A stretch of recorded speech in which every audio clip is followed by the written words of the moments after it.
Ouais. Bonsoir.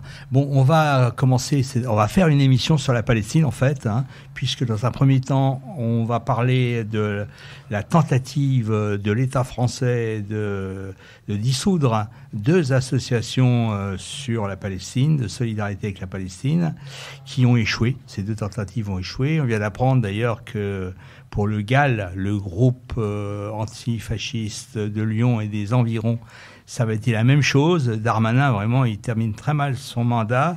Voilà, donc on va parler de ça avec Tom. Tom, tu nous entends ?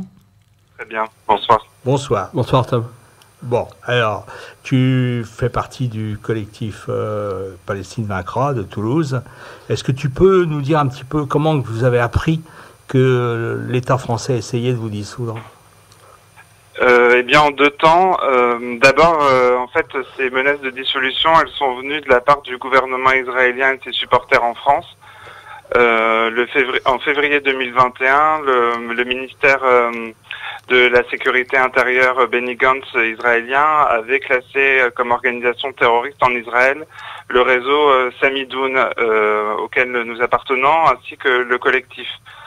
Suite à cette désignation en tant qu'organisation terroriste en Israël, le lobby pro-israélien en France a fait une campagne pour demander notre dissolution auprès du gouvernement. Donc voilà, donc ça c'était la première étape. Cette campagne, elle a duré 1 an et au bout d'1 an, on a appris sur Twitter par un tweet de Gérald Darmanin, donc le ministre de l'Intérieur, qu'il avait la volonté de dissoudre le collectif. Voilà, donc ça c'était le 24 février, c'était quelques heures avant le dîner annuel du CRIF, la principale organisation pro-israélienne en France. Et voilà, donc c'est comme ça qu'on a appris cette attaque, qui est une attaque sans précédent contre le mouvement de solidarité avec la Palestine en France. D'accord. Et la décision a été prise, je crois que c'est 9 mars. Oui, elle a été prise quelques semaines après, en Conseil des ministres le 9 mars.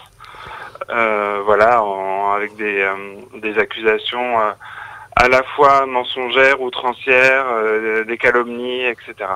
Et justement, sur quelle base il justifiait ou il tentait de justifier cette dissolution ? Il utilisait la fameuse loi de dissolution des ligues, c'est ça ? Oui. Donc, ils utilisaient une loi qui était censée lutter contre le fascisme pour dissoudre une organisation antisioniste, c'est-à-dire antiraciste. Donc ça manque pas d'ironie. Oui. Voilà. Après, ils nous accusaient d'incitation à la haine, à la violence et à des actes terroristes. Voilà, parce que nous sommes antisionistes, parce que nous sommes anticolonialistes et parce que nous soutenons les prisonniers politiques palestiniens et notamment Georges Abdallah. Donc c'était ça qui nous reprochait. C'est peut-être l'occasion justement de dire quels sont les buts et quelles sont les actions du collectif Palestine Vaincra, s'il te plaît, ouais. Ouais, le collectif Palestine Vaincra, on l'a fondé en 2019 à la suite d'un travail de 10 ans sur la ville de Toulouse en soutien à Georges Ibrahim Abdallah en particulier et à la Palestine en général. C'est un collectif qui est membre d'un réseau international qui s'appelle Samidoun, qui est un réseau de soutien aux prisonniers politiques palestiniens. Et le collectif Palestine Vaincra défend une position anticolonialiste conséquente, c'est-à-dire que nous soutenons la résistance palestinienne sous toutes ses formes pour la libération de la Palestine, de la mer au Jourdain, une Palestine libre, démocratique et multiculturelle. Dans ce cadre, on a l'honneur d'avoir Georges Abdallah comme membre d'honneur du collectif. Et c'est un de nos axes importants, la campagne pour la libération de Georges Abdallah, parce que on considère que c'est inadmissible qu'un prisonnier de la cause palestinienne, un communiste arabe, soit emprisonné en France depuis plus de 37 ans. Voilà, donc quand on est un militant pro-palestinien, pour nous, on doit soutenir la libération de Georges Abdallah. On aura l'occasion de développer un peu plus effectivement sur la situation de Georges, on espère à un moment dans l'émission. On se souvient qu'il y avait eu effectivement plusieurs attaques vis-à-vis des groupes ou des personnalités qui agissent en solidarité avec la Palestine ou qui défendent simplement une position antisioniste. On a eu l'occasion de le voir notamment avec quelques représentants des lobbies pro-israéliens et pro-sionistes. socialistes de sinistre mémoire. Il y en a un qu'on connaît bien, c'est Meyer Habib, qui est un député qui fait énormément d'esclandre là-dessus, qui est un des relais extrêmement importants de la propagande israélienne. On avait eu aussi des attaques contre le collectif BDS, boycott des investissements sanctions. Et puis on avait eu aussi des tentatives avec Valls d'illégaliser quelque part des positions ou d'interdire de défendre des positions antisionistes dans l'espace public et politique français. Mais jamais on n'était arrivé à ce degré, on va dire, de pratique, ou en tous des cas, comment toi tu l'interprètes, ou comment tu peux expliquer qu'il y a eu cette espèce de poussée énorme, quoi?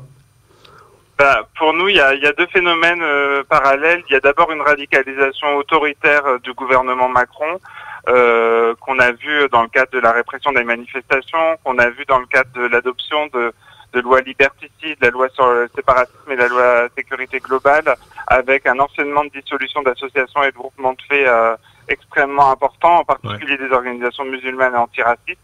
Donc ça, c'est le premier élément. Et le deuxième élément, c'est que sur la question de la Palestine, on voit le gouvernement Macron qui opère un virage à droite, voire à l'extrême droite, et un alignement politique avec la droite israélienne et la droite américaine. On l'a vu par exemple dernièrement quand Jean Castex, au dîner du CRIF, a déclaré que Jérusalem était la capitale éternelle du peuple juif. C'est ça. Ça, c'est mot pour mot la déclaration de Trump avant de déplacer son ambassade à Jérusalem. Donc, on voit qu'il y a une radicalisation à la fois autoritaire et à la fois un alignement politique, avec Israël et les États-Unis sur la question palestinienne. Alors nous, on n'était pas des grands défenseurs de la position de la diplomatie française avant, parce que pour nous, évidemment, le côté hypocrite qu'ils avaient de soutenir le processus de paix et la solution à deux États, c'était une manière de proposer une colonisation à visage humain. Mais là, ils ont pris un virage et nous, on a été une des cibles, mais en fait, c'est pas un cas isolé. Il y a une offensive de vouloir criminaliser la campagne de boycott d'Israël. Il y a une stratégie de vouloir assimiler l'antisionisme à l'antisémitisme, notamment à travers la définition de l'IHRA, et aussi avec les politiques dites antiterroristes qui visent à réduire au silence les organisations qui soutiennent la résistance palestinienne. Ok. Après, comment ça s'est passé? Vous avez donc décidé de faire un recours au Conseil d'État, et finalement ça a bien fonctionné. En fait, on a déposé deux recours, un recours en suspension et un recours en annulation. Donc là, la première victoire qu'on a obtenue, c'est un recours en suspension, c'est-à-dire que la décision est suspendue. Mais il reste la principale bataille à mener, c'est arriver à gagner l'annulation. Donc c'est la prochaine étape, qui devrait arriver dans environ un an. D'accord. Okay. Voilà. Après, nous, on a mené une bataille à la fois juridique sur le fond des accusations, afin de démonter l'argumentaire du ministère de l'Intérieur, en association avec des organisations qui sont portées intervenantes volontaires dans la procédure juridique, en particulier l'Union juive française pour la paix, la FPS et l'Union syndicale solidaire. Et parallèlement, on a mené une campagne politique de dénonciation de cette décision, à travers un comité de soutien à Toulouse qui était composé de plus de 30 organisations, syndicats, associations, partis politiques, et il y avait plus de 150 organisations à travers la planète qui nous ont envoyé des déclarations de soutien et qui ont organisé des initiatives de solidarité. Donc pour nous, cette première victoire, c'est une victoire qui est collective, parce que toutes ces organisations et toutes ces personnes qui sont mobilisées avaient bien compris qu'en fait, derrière la dissolution de notre collectif, c'était une attaque contre la liberté d'expression, c'était une attaque contre la liberté d'association, et c'était une attaque contre le mouvement antiraciste et anticolonialiste en France. Et par rapport à ça, il était du devoir des anticolonialistes et des antiracistes de se mobiliser. Quelque part, vous avez eu la bonne stratégie qui a été de retourner l'attaque et de repolitiser cette question afin vraiment d'utiliser ce moment de la répression de l'État comme une arme, quoi, en fait, comme en développant une solidarité et justement en obligeant à remettre dans le débat public la question de la Palestine d'une part et, comme tu l'as dit, de l'anticolonialisme et de l'antiracisme. Est-ce que tu peux expliciter, alors sans entrer dans des grandes exposés juridiques, les motivations de la décision du Conseil d'État? Tu parlais de suspension, c'est ça? De suspension de la procédure? Oui, donc il y a une suspension de la procédure, mais le Conseil d'État s'est quand même prononcé sur le fond de l'affaire à plusieurs niveaux, notamment sur la question du boycott d'Israël. Il a rappelé la jurisprudence qui est liée à la Cour européenne des droits de l'homme, qui en juin 2020 a condamné la France pour entrave à la liberté d'expression quand elle a condamné des militants qui appelaient au boycott des produits israéliens. Et ça, c'est une nouvelle très importante et c'est un camouflet sans précédent contre les partisans de l'apartheid israélien, parce que ils opèrent depuis plusieurs années une campagne de mensonges qui dit que le boycott d'Israël est illégal en France, s'appuyant sur des décisions de justice isolées, alors qu'en fait il n'y a aucune loi en France qui interdit le boycott en général et encore moins le boycott d'Israël. Et donc la décision de la Cour européenne des droits de l'homme, appuyée encore par le Conseil d'État, réaffirme le fait que le boycott d'Israël, bon, évidemment, c'est un outil légitime de mobilisation quand on est des militants antiracistes, mais c'est aussi un outil qui est légal. Donc ça, c'est un des éléments qui est très important. Un autre élément de l'affaire, c'est sur la question de la modération des réseaux sociaux et des commentaires Facebook, parce que l'essentiel du document du ministère de l'Intérieur prétextait la présence de commentaires qui incitaient à la haine ou au racisme afin de justifier la dissolution. On a fait la démonstration auprès du Conseil d'État qu'on avait une politique de modération, et évidemment qu'elle avait des faiblesses, mais en fait parce qu'on est un collectif local, donc on n'a pas les moyens de l'État ou de grands médias, et pour autant il y a plusieurs pages de responsables d'État ou de grands médias qui sont le nid de commentaires haineux et racistes. Donc le Conseil d'État a relevé qu'en fait c'était un argument qui en tout cas ne justifiait pas une procédure aussi radicale que la dissolution. Oui, le boycott, c'est un outil efficace pour pouvoir, on va dire, agir à son niveau. C'est d'ailleurs un outil, un moyen qui est extrêmement redouté par le gouvernement israélien, puisque ça permet à chacun et à chacune de saisir de cet outil. Alors c'est quoi? C'est faire de l'information déjà sur les produits, mais aussi les liens culturels, politiques, industriels, financiers, commerciaux qui ont lieu entre des entreprises françaises et des entreprises israéliennes, et c'est de dire et d'expliciter à ceux qui se rendent ou utilisent ou consomment des produits qui sont notamment, j'allais dire produits, effectivement, oui, fabriqués ou en tous des cas fabriqués par des travailleurs israéliens ou fabriqués dans les colonies ou en tous des cas issus de la colonisation et de l'occupation israélienne, que ils peuvent éventuellement s'en priver, quoi, en tous des cas l'acheter ou le consommer en connaissance de cause, en tous des cas dans un premier temps. Et ça, c'est comment dire, c'est vraiment une grande préoccupation de la part du gouvernement israélien. On a pu le mesurer à de nombreuses reprises sur les délires qu'il y avait pour on va dire stigmatiser et disqualifier cet outil-là. Oui, et en fait, le gouvernement israélien a dépensé des millions de dollars dont l'objectif était de nuire à cette campagne, la campagne BDS. Notamment à travers un ministère des Affaires stratégiques qui a pour vocation à tenter de criminaliser le boycott dans le monde et en particulier dans les pays occidentaux.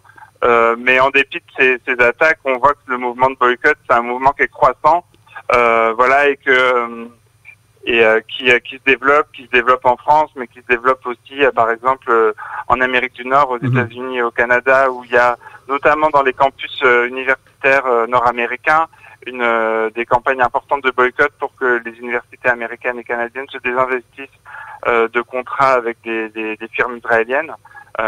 Donc voilà, et nous évidemment c'est une campagne qu'on porte. On la porte au plus près, c'est-à-dire on fait une campagne de terrain, de sensibilisation. Et pour nous, le boycott, c'est pas juste une position individuelle, c'est aussi un boycott collectif et politique. Parce que c'est aussi en discutant autour de nous, en parlant, en sensibilisant et en faisant que les gens s'en emparent et refusent d'acheter des produits israéliens, refusent d'acheter des produits d'entreprises complices de l'occupation comme Puma, HP ou AXA, etc. Oui, c'est un très très bon outil, comme tu dis, pour démarrer des conversations, des discussions, pour politiser.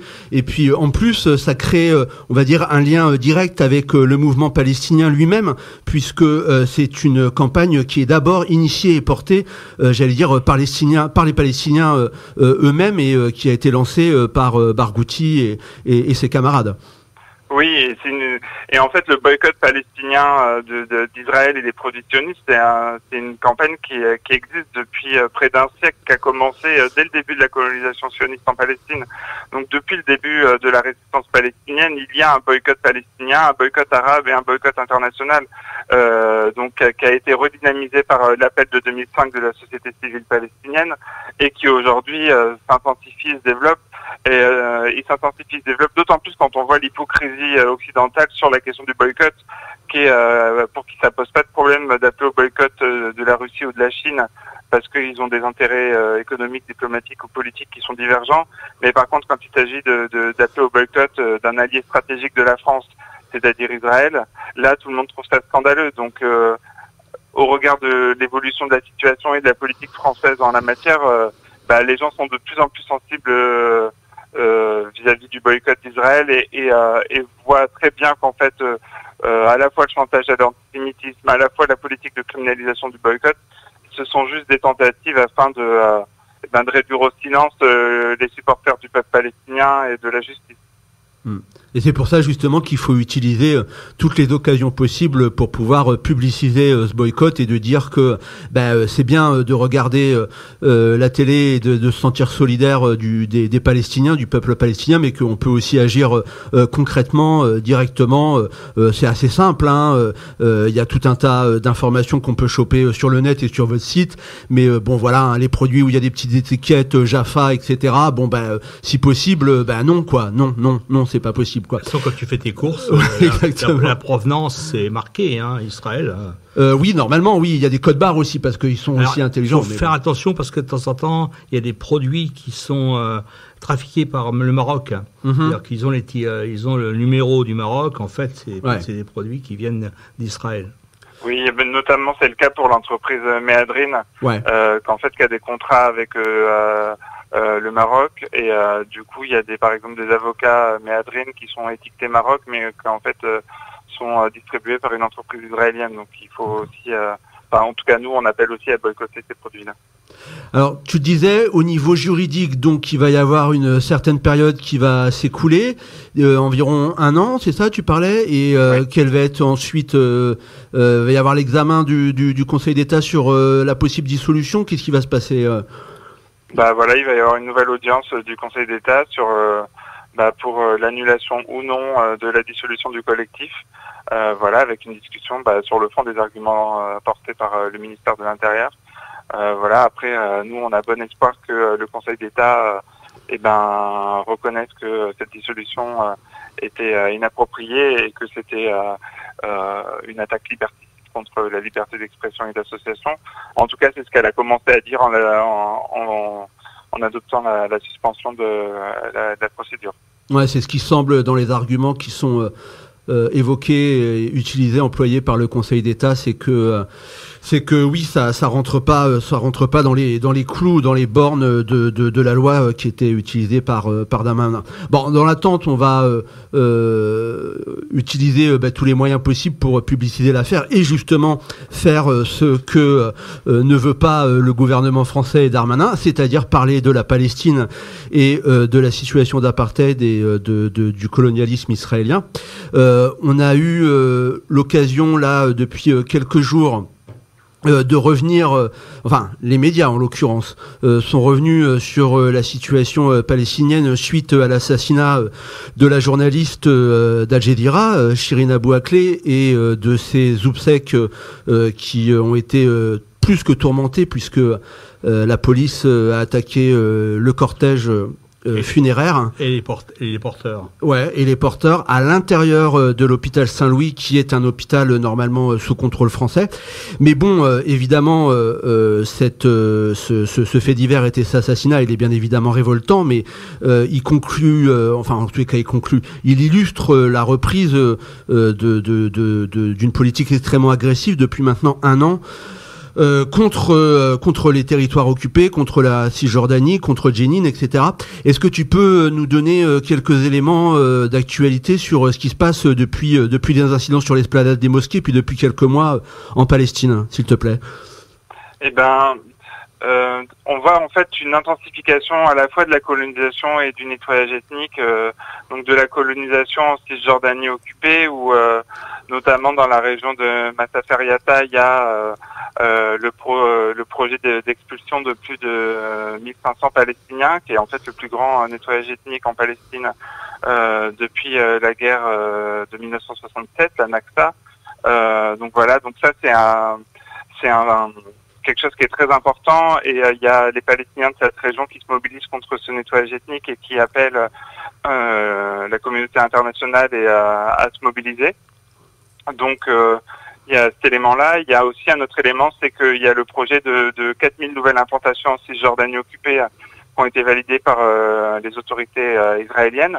Donc voilà une intensification de la colonisation en Cisjordanie, avec aussi un harcèlement militaire contre notamment les Palestiniens de Jenin. Pourquoi Jenin? Parce que c'est un camp de réfugiés, mais c'est aussi le cœur de la résistance en Cisjordanie. C'est un symbole politique que l'occupation avait tenté d'écraser durant la deuxième intifada. Voilà. Et puis on a vu aussi une politique coloniale et aussi de nettoyage ethnique dans le Nakab, donc voilà, au sud de la Palestine de 48, où à travers une politique d'implantation d'arbres du Front National Juif, le KKL, il y avait un déplacement forcé des Bédouins palestiniens. Donc ça, c'est la situation actuelle en Palestine occupée. À cela s'ajoute évidemment la situation à Gaza, qui subit toujours à la fois le blocus, mais aussi des bombardements extrêmement réguliers sur ces infrastructures.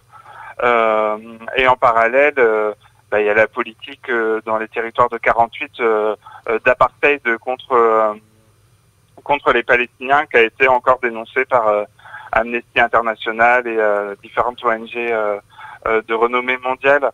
Donc la situation, c'est celle-ci du côté de l'offensive israélienne, mais on voit que le peuple palestinien, c'est pas un peuple de victimes, c'est un peuple résistant qui fait face à tout ça, et avec une détermination qui force le respect. On l'a vu notamment en mai dernier avec l'intifada de l'unité, où en fait le peuple palestinien, que ce soit en Cisjordanie, à Gaza, dans les territoires de 48, ou dans les camps de réfugiés, ou même dans la diaspora en Europe ou ailleurs, ils se sont mobilisés et ont fait qu'un pour faire face à la fois à l'occupation et à l'apartheid israélien, mais aussi à ses complices, que ce soit les régimes arabes ou les puissances occidentales. Oui, c'est ça. Et bon, le coup est terrible, puisque depuis mi-avril, il y a une trentaine de Palestiniens qui ont été tués, qui sont morts suite à cette intervention militaire, puisque on peut dire, le gouvernement de Naftali Bennett a donné carte blanche aux militaires pour mater la résistance et pour mater la rébellion, notamment sur Jenin. Et puis de l'autre côté, il y a le gouvernement palestinien, donc l'autorité palestinienne, comme on dit, qui est complètement discréditée, complètement aphone, et puis certainement qui représente plus grand chose, quoi. Qu'est-ce qu'elle représente aujourd'hui, cette autorité palestinienne aujourd'hui, elle représente une bourgeoisie corrompue à la solde de l'occupation israélienne, parce que concrètement, l'autorité palestinienne de Mahmoud Abbas, elle sert de chien de garde à l'occupation dans les territoires palestiniens en Cisjordanie, notamment à travers la coordination sécuritaire, où il y a une collaboration pratique et technique et politique dans la criminalisation de la résistance en Cisjordanie, à travers des arrestations, à travers une coopération dans les déplacements de l'armée israélienne. Donc pour nous, l'autorité palestinienne, elle fait partie du problème et pas de la solution, au même titre que les puissances occidentales ou que l'occupation israélienne et son gouvernement. Oui, je pense que c'est très important de le rappeler, de pas se voiler la face d'être... En plus, ils n'ont aucune légitimité. Il y a combien d'années où il n'y a pas eu d'élection en Palestine ? Ah oui, ils n'ont aucune légitimité. Ça fait 15 ans qu'ils sont en poste. Et mais même en dépit de ça, c'est des gens qui en fait sont des bourgeois corrompus. C'est bourgeois, c'est important de le dire. Oui, et qui en fait c'est la classe sociale qui s'est constituée autour du résultat des accords d'Oslo.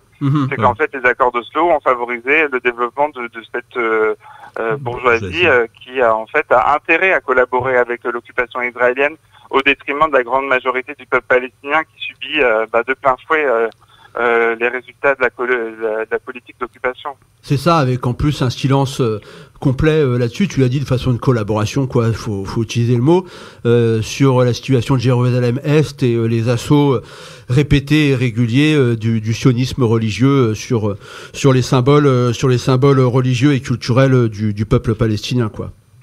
Ah oui, mais de toute façon pour nous, Mahmoud Abbas, quand on voit qu'il passe plus son temps à condamner des actes de résistance des Palestiniens ou à serrer la main à des criminels de guerre, les choses sont claires. Il n'y a rien à attendre de Mahmoud Abbas et de toute sa clique et de ses représentants, y compris en Europe. Mais il faut aussi, et c'est pas souvent dit, mais faut pas non plus avoir une vision misérabiliste du peuple palestinien. Ce que tu disais tout à l'heure, c'est un peuple qui est jeune, c'est un peuple qui a beaucoup de ressources, malgré évidemment la situation de merde dans laquelle il est, mais qui crée, qui a des outils. Il y a des dizaines et des dizaines d'associations. C'est un peuple qui bouge, qui vit, qui se bat, qui résiste. Est-ce que depuis quelques années, il y a quand même des des nouveaux mouvements ou des possibilités d'espoir et des choses collectives que tu connais qui se passent à l'intérieur de ce peuple?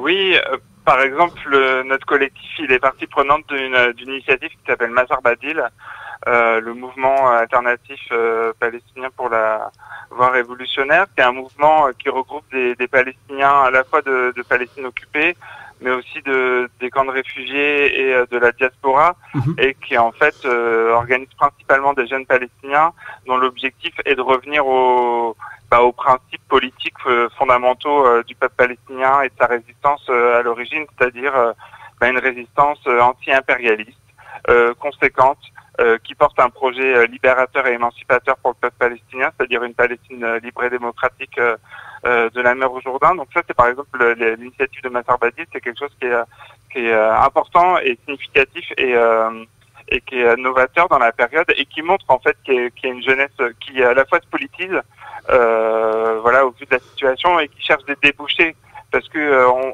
qui voit bien qu'en fait le champ politique palestinien, en fait, ça fait 15 ans qu'il est dans l'impasse et qu'il n'offre pas réellement de perspective à la fois programmatique, à la fois pour la jeunesse pour s'organiser, etc., etc. Donc, en tout cas, nous, on prend notre part, dans cette initiative, et on pense que c'est important d'arrêter avec le misérabilisme et de présenter les Palestiniens comme des victimes. Pour nous, c'est un peuple qui résiste. Et c'est parce qu'ils résistent que en fait ils n'ont pas été effacés de la carte encore aujourd'hui. C'est ça. Donc voilà, parce que s'ils n'avaient pas résisté, ça serait bien longtemps qu'on n'entendrait plus parler. Oui, donc, puis pour nous, en tous les cas, nous ici, c'est aussi un moyen de lutter contre notre propre impérialisme et de soutenir les tendances du peuple palestinien qui nous intéressent, et de sortir de cette espèce d'alternative qu'on nous présente pour justement montrer qu'un peuple qui est en mouvement, un peuple qui bouge, c'est un peuple qui est créateur et qui, qui produit du politique et qui produit des solutions, et que les solutions, elles se trouvent d'abord dans les peuples qui sont en mouvement, pas forcément de la part de spécialistes autoproclamés ou de grandes instances qui viennent et qui discutent pendant des années et des années sous des conférences multiples et variées et qui n'aboutissent à rien, quoi, en fait. Oui, et la révolte de mai dernier l'a montré. En fait, la solution, elle est dans l'unité du peuple palestinien, dans tous les territoires de Palestine, dans les camps de réfugiés, dans la diaspora. C'est ça qu'en fait qui porte une alternative. C'est en fait porter la résistance palestinienne sur une ligne anti-impérialiste qui est sans concession vis-à-vis des régimes réactionnaires arabes, qui est sans concession vis-à-vis de l'impérialisme occidental, qui est sans concession vis-à-vis de l'occupation sioniste et sans concession vis-à-vis de l'autorité palestinienne. Parce qu'aujourd'hui, le peuple palestinien fait face à tous ses ennemis à la fois. Et c'est pour ça que pour nous, c'est une cause qui est centrale politiquement, parce que en fait, elle a tous ces ennemis-là, et qu'en fait, la libération du peuple palestinien, ça aura un effet considérable, y compris aussi en France, quand on voit à quel point Israël est un allié stratégique de la France. Est-ce que tu crois que l'émotion qui a été soulevée par cet assassinat là de cette journaliste de Shirin Abu Akleh, et puis la démonstration de force et de dignité qu'on a pu ressentir, moi j'ai regardé Al Jazeera en anglais cet après-midi-là, et c'était vraiment impressionnant alors d'abord de voir qu'on pouvait faire de l'information de correcte et de qualité sur ce qui se passe en Palestine, et puis de voir cette mobilisation populaire derrière cette journaliste, quoi. Alors, on va donner quelques explications pour les auditeurs. Donc cette journaliste, elle prend une balle dans la tête alors qu'elle a un casque et un gilet pare-balles presse, mais c'est pas n'importe quel journaliste, c'est quelqu'un qui est depuis le début de Al Jazeera en anglais, donc depuis 20 ans. C'est une chrétienne américano-palestinienne, et c'est une star, quoi, en fait, c'est une mascotte. Je sais pas, on pourrait donner un exemple, c'est l'équivalent d'une espèce de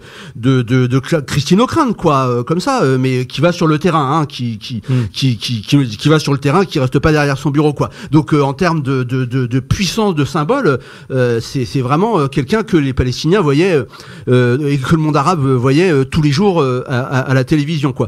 Est-ce que tu crois que cette indignation, je sais pas comment trouver autre mot, elle peut permettre au peuple palestinien de reprendre quelques forces et de reprendre un peu la lumière, entre guillemets? Tout dépendra de l'activité politique collective du peuple palestinien et de ses soutiens autour de cette affaire. Parce qu'évidemment, il y a une émotion, elle est légitime, et c'est, comme tu l'as dit, en fait, on mesure mal ici en France, mais en fait, Shirin Abu Akleh, c'était une icône dans le monde arabe et en Palestine. Voilà, après, des assassinats et des exécutions extrajudiciaires, il y en a très régulièrement. Depuis 2000, c'est l'OLP déclare qu'il y a autour de 55 journalistes qui ont été assassinés par l'armée israélienne. Donc voilà, pour nous, l'émotion elle est légitime. On a organisé par exemple un rassemblement samedi, y compris pour lui rendre hommage. Maintenant, il faut comprendre qu'en fait, à travers cet acte-là, en fait, c'est tout le projet colonial sioniste qui s'est exprimé. Parce qu'en fait, ce sont pas des actes isolés. Mettre une balle dans la tête d'une journaliste ou attaquer les funérailles d'une Palestinienne, ce sont pas des actes isolés, et ça s'inscrit dans une logique. C'est la logique de la politique coloniale sioniste qui vise en fait à détruire le peuple palestinien par tous les moyens nécessaires, y compris les choses les plus abjectes et les plus inhumaines, qui sont d'attaquer des funérailles, mais ils font pas que ça, ils gardent aussi emprisonnés des corps de détenus, ils détruisent les maisons des Palestiniens de prisonniers, enfin voilà, donc des crimes de guerre, et ils en commettent très régulièrement. Donc il faut maintenant que ce moment d'émotion, on le transforme en un moment politique ouais. pour développer la conscience sur ce qui se passe en Palestine occupée, quoi. Il y avait du monde à votre rassemblement, ça a fonctionné, vous avez rencontré une audience de l'écoute? Oui, donc après le rassemblement, nous c'était pour célébrer la victoire avec le Conseil d'État, mais pour dire qu'en fait il fallait continuer à se mobiliser pour la Palestine. Il y avait environ 200 personnes, voilà, avec un large panel d'organisations aussi qui étaient en soutien. Et la veille, on tenait un stand dans un marché populaire du Mirail à Toulouse. Et il y a beaucoup de monde qui ont témoigné de leur solidarité, qui connaissaient la journaliste.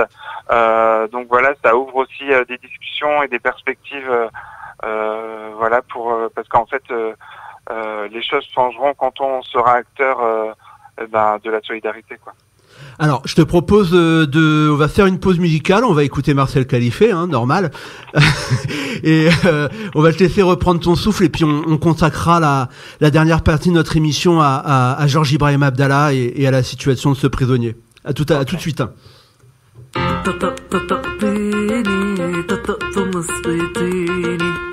زماني لغايب على الحياة الفرحة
الفرحة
زماني لغايب عن حياة الفرحة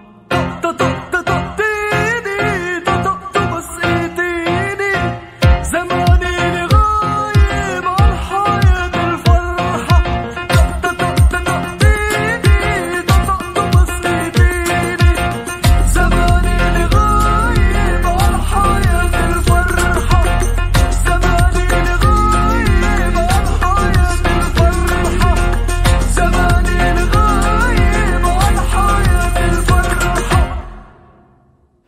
Alors voilà, c'était Bachar Khalifé. Je crois que je me suis trompé. Je crois que je dis Marcel Khalifé, c'est son père, l'immense artiste libanais. L'occasion d'ailleurs de rappeler que normalement en ce moment il y a des législatives, des élections législatives au Liban. D'où malheureusement il y a peu d'espoir à attendre, même s'il y a eu un tout petit début de mouvement de révolte et de débouchés politiques là-dessus. Mais bon, on verra bien les résultats de ces élections. Mais malheureusement, il n'y a pas forcément grand-chose à en apprendre, tant la domination des groupes politiques habituels au Liban, etc. Mais tout ça, c'est une autre histoire. Enfin, quoique, Tom, tu es toujours là ? Oui. Nous, on a un Libanais célèbre depuis des dizaines d'années en prison. S'appelle Georges Ibrahim Abdallah. Il est en phase de battre tous les records à la fois de résistance et d'incarcération. Peut-être d'abord parce que les auditeurs, c'est peut-être un nom qui leur disent rien, parce que c'est un nom qui vient des années 80, même des années 70. Est-ce que tu peux nous rappeler qui est cet homme ? Donc, Georges Ibrahim Abdallah, c'est un communiste libanais, qui s'est engagé au sein de la résistance palestinienne et notamment au sein du Front populaire de libération de la Palestine dans les années 70, à une époque où la résistance palestinienne s'organisait en dehors des frontières historiques de la Palestine. Et notamment après le départ de l'OLP de Jordanie après Septembre Noir en 70, il y a une arrivée massive de combattants palestiniens au Liban qui impacteront profondément la vie politique libanaise.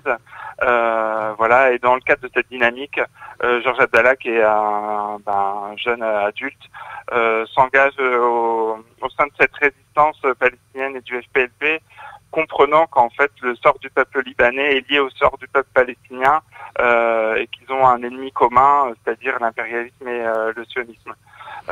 Donc dans le cadre de cette résistance, Georges Abdallah a un rôle de premier plan au sein du FPLP et suite à l'occupation israélienne du Liban au début des années 80, il cofonde une organisation qui s'appelle les Fractions armées révolutionnaires libanaises et qui se donne comme objectif politique d'attaquer les intérêts impérialistes et sionistes partout où ils se trouvent, selon les principes de Wadi Haddad, qui est un des membres fondateurs du FPLP et qui était responsable des opérations extérieures.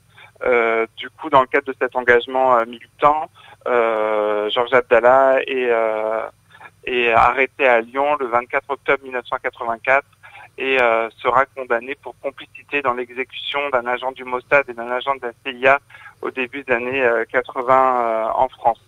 Et depuis 1984, il reste emprisonné, alors même qu'il est libérable depuis 1999, et sans parler des irrégularités qui se sont déroulées dans le cadre de son procès et des différentes pressions politiques qui sont exercées dans cette affaire, notamment des États-Unis.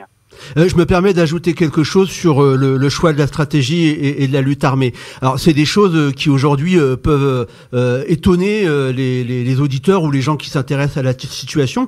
Il faut se rappeler que à l'époque, comme tu l'as dit, Tom, les Palestiniens ont une lutte armée contre leurs occupants, que le commandement de l'OLP et l'OLP est expulsé de Jordanie et que les Palestiniens se retrouvent disséminés à l'intérieur de camps. Et c'est cette action armée, et notamment cette fameuse action de prise d'otages dans les avions, et l'explosion des avions vides, avec ces images et cette action qui va, entre guillemets, faire éclater la cause du peuple palestinien sur la scène internationale, et ce qui va vraiment quelque part transfigurer, mais aussi transporter justement cette cause, et faire que finalement ce problème, qui n'était pas pour nous un problème, mais un problème qui pouvait être un problème régional, devient un problème international, qui fait que justement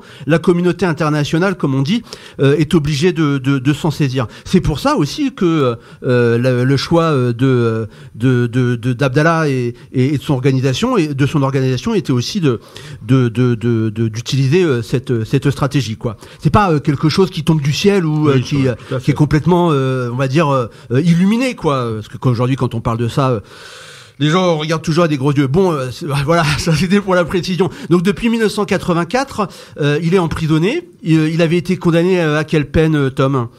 La perpétuité pour complicité d'assassinat, alors même que le procureur avait requis 10 ans de prison. Mais il a été prouvé après que notamment Reagan avait appelé Mitterrand pour s'assurer que la peine soit conséquente. Et son avocat Mazurier a révélé plus tard travailler pour les services secrets français. Et juste pour revenir sur ce que tu viens de dire, faut quand même avoir en mémoire qu'en fait on parle de quelqu'un qui a lutté contre l'occupation de son pays, donc ça devrait parler à tout un chacun, et pour une cause internationaliste et anti-impérialiste, en sachant que au Liban à cette époque-là, c'est 20 000 victimes civiles faites par l'armée israélienne et ses alliés sur le territoire. C'est des massacres de Sabra et Shatila. Donc c'est des milliers d'hommes, femmes et enfants qui sont assassinés par les milices fascistes phalangistes avec l'appui israélien. Qui sont assassinés froidement et qui marqueront durablement l'opinion mondiale. Donc c'est dans ce contexte-là que Georges Abdallah s'engage dans une résistance contre l'occupation israélienne. Donc oui, c'est super important de le préciser. Désincarner et décontextualiser tout à fait.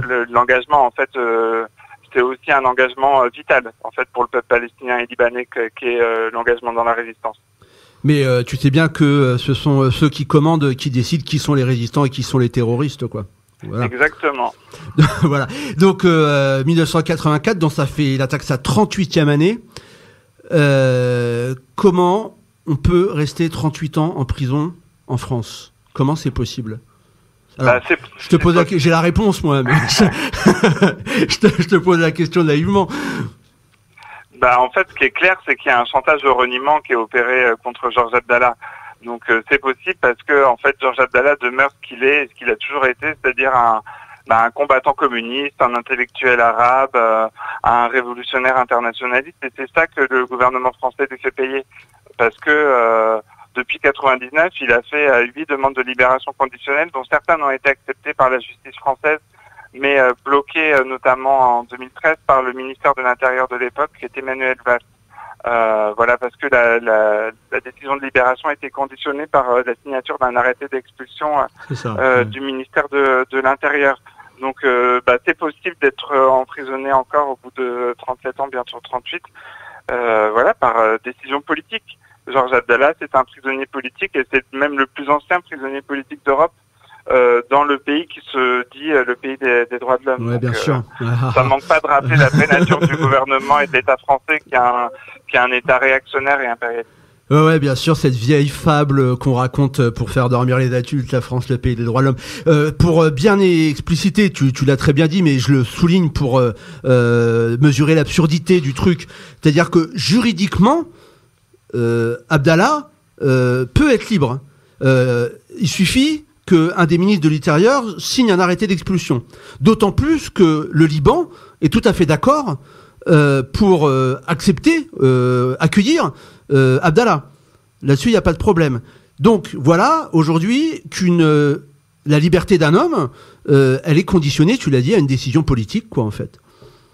Exactement, et c'est clair que, et là, on a vu notamment au début de l'année encore l'imbroglio juridique s'accentuer parce que il y avait une requête qui a été déposée par son avocat auprès du tribunal administratif en février qui a été étudiée en février afin dans quelque sorte qu'il oblige le ministère de l'Intérieur de signer un arrêté d'expulsion. Évidemment, le tribunal administratif a dit qu'il n'était pas habilité à cette prise de décision, mais que il a souligné qu'en fait la décision de la libération de Georges Abdallah était une décision politique et pas juridique. Donc voilà, les choses sont claires, et ce qui pour nous réaffirme encore plus clairement qu'en fait sa libération est conditionnée à un mouvement politique de solidarité. Voilà, parce qu'en fait, au même titre qu'il y a eu des grandes campagnes internationales pour libérer Angela Davis, pour libérer Nelson Mandela, etc., ce qui libérera Georges Abdallah aujourd'hui, c'est une campagne de soutien, de terrain, autour de la défense aussi de ses valeurs, de ce qu'il est. Et c'est ce qui a amené, par exemple, l'État libanais à se positionner. L'État libanais s'est pas positionné dès 1984. L'État libanais s'est positionné parce qu'en fait, aujourd'hui, Georges Abdallah est une figure politique incontournable au Liban et est une figure de gauche, anti-impérialiste.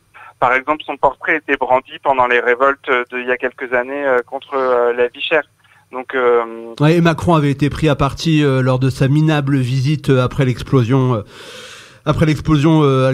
du port lorsqu'il s'était rendu à Beyrouth. Oui, il a été pris à partie à Beyrouth par des jeunes dans une capitale détruite par l'explosion, mais il a aussi été pris à partie à Tunis, en Tunisie, sur le cas de Georges Abdallah. Encore récemment, il était en visite dans les Hautes-Pyrénées, il a été pris à partie par le comité de soutien de Tarbes.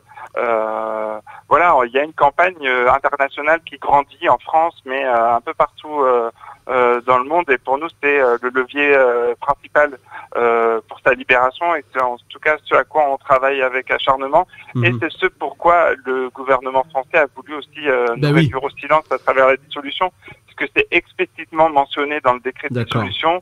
Il nous reproche notre soutien à Georges Ibrahim Abdallah. C'est quand même un scandale, quoi. Il y a un prisonnier politique enfermé en France depuis plus de 37 ans et encore ils s'en servent, le fait qu'on le soutient, ils s'en servent pour justifier une dissolution. Mais il y a des outils qui aujourd'hui existent dans les campagnes de soutien et qui permettent son développement. C'est le cas par exemple du livre de Saïd Bouamama qui est l'affaire Georges Ibrahim Abdallah. Mais c'est aussi le cas du film Fedaïn, le combat de Georges Abdallah, qui a été projeté dans plus de 200 villes, voilà, et qui montre qu'en fait il y a un intérêt croissant, à la fois pour son histoire, mais aussi pour le combat d'un homme et pour ce qu'il incarne, et pour ce qui est aujourd'hui un scandale d'État, très clairement, et qu'il y a une responsabilité de tout un chacun de le dénoncer. Ce film est disponible en DVD. Il est disponible en DVD, en VOD. Il y a des projections qui sont organisées dans différents festivals et dans des salles de cinéma. Les informations, elles sont disponibles sur fedaïn-lefilm.com. C'est un excellent outil pour pouvoir discuter de tout ça. Et puis, tu l'as dit, quand même de montrer et de démontrer les contradictions de l'État français par rapport à cette situation. Tu as parlé de Nelson Mandela. Alors, faut à chaque fois que vous passez devant un collège, un lycée ou une mairie ou un espace Nelson Mandela, c'est marqué pacifique et non violent.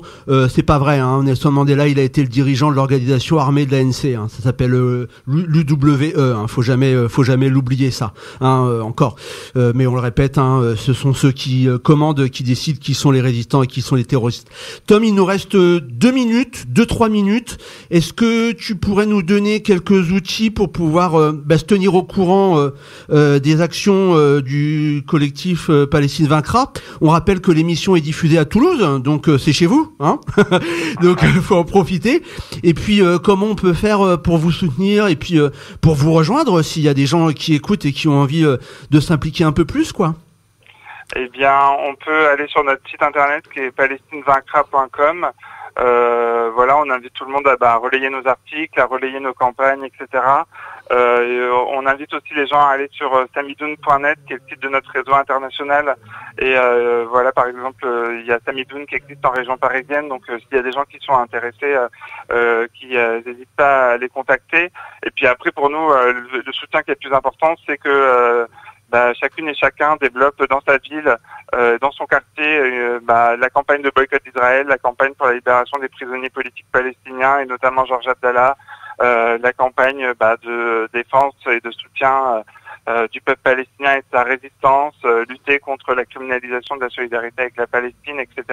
Donc ça, pour nous, c'est le soutien le plus significatif que à 2, 3, 4 ou plus, on monte des associations, des collectifs et qu'on fasse vivre la solidarité avec la Palestine comme une lutte anti-impérialiste, anticolonialiste et antiraciste.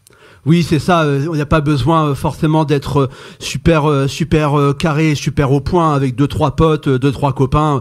Il suffit d'être un peu intelligent, un peu solidaire, et puis on peut commencer comme ça, quoi. Comme oui, on peut nous contacter pour le coup de main, ouais. Pour donner des ressources, donner un coup de main aussi pratique, etc. Que les gens n'hésitent pas, et que nous on a vu qu'on a commencé à petit et que notre audience a grandi de plus en plus, et que les gens ils veulent être acteurs de la solidarité, pas juste spectateurs, mais il faut aussi mettre à disposition des outils et des cadres qui le permettent. Donc, c'est ça. Voilà. Et puis il y a la campagne BDS aussi qui a de nombreuses ressources en ligne qui permet d'expliciter les objectifs et les moyens de cette lutte. Donc voilà, en conclusion, merci beaucoup Tom, et puis que 1000 comités Palestine vaincra fleurissent, quoi. Merci beaucoup. À bientôt, salut. À bientôt. Au revoir. Au revoir.